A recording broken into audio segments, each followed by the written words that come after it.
नमस्कार। आज हम मुंबई के एक बहुत ही जाने माने लैंडमार्क दादर स्टेशन से जुड़ी एक कहानी की पड़ताल करेंगे। ये हमें एक ऑनलाइन जिक्र से मिली है और थोड़ी रोंगटे खड़े करने वाली कहानी है। जी हाँ, और हमारा मकसद है इस स्थानीय कहानी के पीछे की बातें समझना। कैसे इस शहर की सुनी सुनाई बातें या कहे शहरी किंवदंतियां और जो लोग अनुभव करते हैं वो कैसे घुल मिल जाते हैं। देखते हैं इसमें क्या खास है। बिल्कुल। और जगह है दादर स्टेशन, मतलब मुंबई की धड़कन, हमेशा भीड़ रहती है वहां। पर सवाल यह है कि क्या इतनी व्यस्त जगह पर भी अनहोनी कहानियां पनप सकती हैं? कुछ लोगों का मानना है हाँ, और वो प्लेटफॉर्म नंबर 5 का जिक्र करते हैं। हाँ, और इस कहानी का जो मुख्य किरदार है वो है राघव, एक RPF officer, railway protection force में। अच्छा। बात है 1995 की। उसका तबादला हुआ था नागपुर से दादर।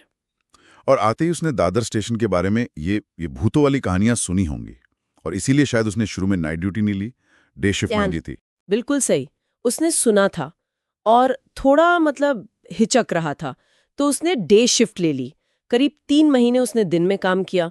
सब ठीक लगा, उसे लगा ये सब फालतू बातें हैं, अफवाहें हैं। हाँ, होता है ऐसा। पर एक रात उसे नींद नहीं आई, तो वो यूं ही स्टेशन का राउंड लेने निकल पड़ा।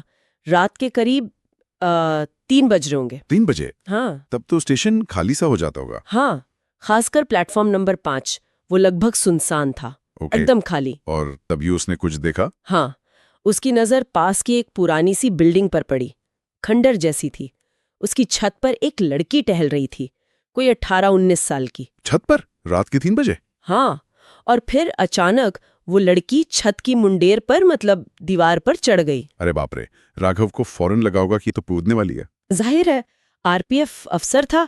वो फौरन भागा उस बिल्डिंग की तरफ, सीढ़ियां चढ़कर छत पर पहुंचा। और वहां लड़की क्या कर रही थी? वो रो रही थी, कह रही थी कि उसे अकेला छोड़ दो, उसके लिए कोई नहीं है।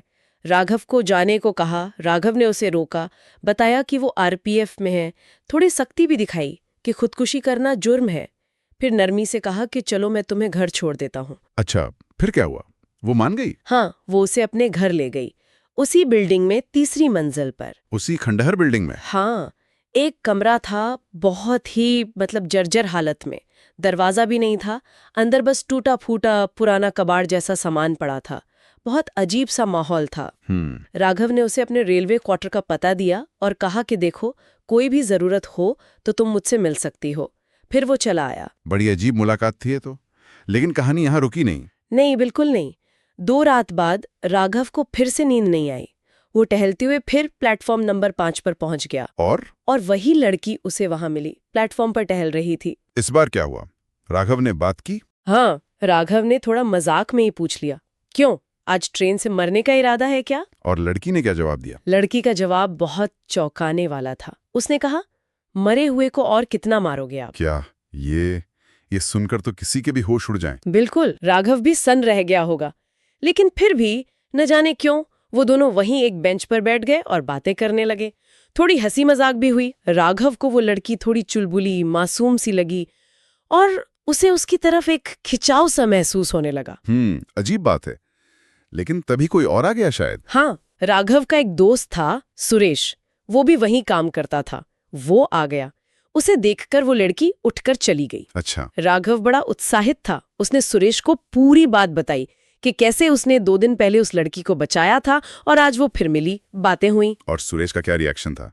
यहीं पर कहानी ने वो डरावना मोड़ लिया होगा ना? डरावना शायद कम शब्द है। सुरेश का तो चेहरा सफेद पड़ गया।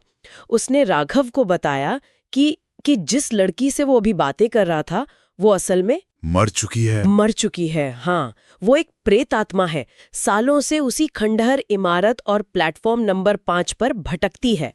सुरेश ने कहा कि राघव ने उसे अपनी जिंदगी में आने की जगह दे दी है, जो बहुत खतरनाक बात है। बाप रे! ये सुनकर राघव का क्या हाल हुआ होगा? डर के मारे बुरी तरह डर गया, सुन पड़ गया। वो फौरन अपने क्वार्टर की तरफ भागा। उसे यकीन ही नहीं हो रहा था। लेकिन कहानियां खत्म नहीं हुई। वो लड़की फिर आई। अगली रात, असली खौफ अगली रात हुआ। राघव अपने क्वार्टर में सो रहा था। अचानक उसे एक हंसी की आवाज सुनाई दी। हंसी की आवाज? हाँ, उसने आंखें खोली तो देखा कि वही लड़की उसके बिस्तर के पास खड़ी मुस्कुरा रही है। हे भगवान! और उसने कुछ कहा? हाँ, उसने कहा, आज नहीं चलोगे मेरे साथ टहलने, चलो, मेरे मरने का वक्त हो चुका है। उफ, रोंगटे खड़े हो गए सुनकर।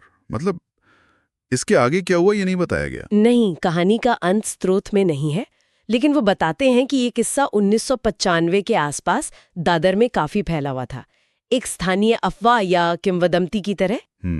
आज तो खैर वो इमारत भी नहीं है वहाँ, और दादर स्टेशन भी काफी बदल गया है, मॉडर्न हो गया है।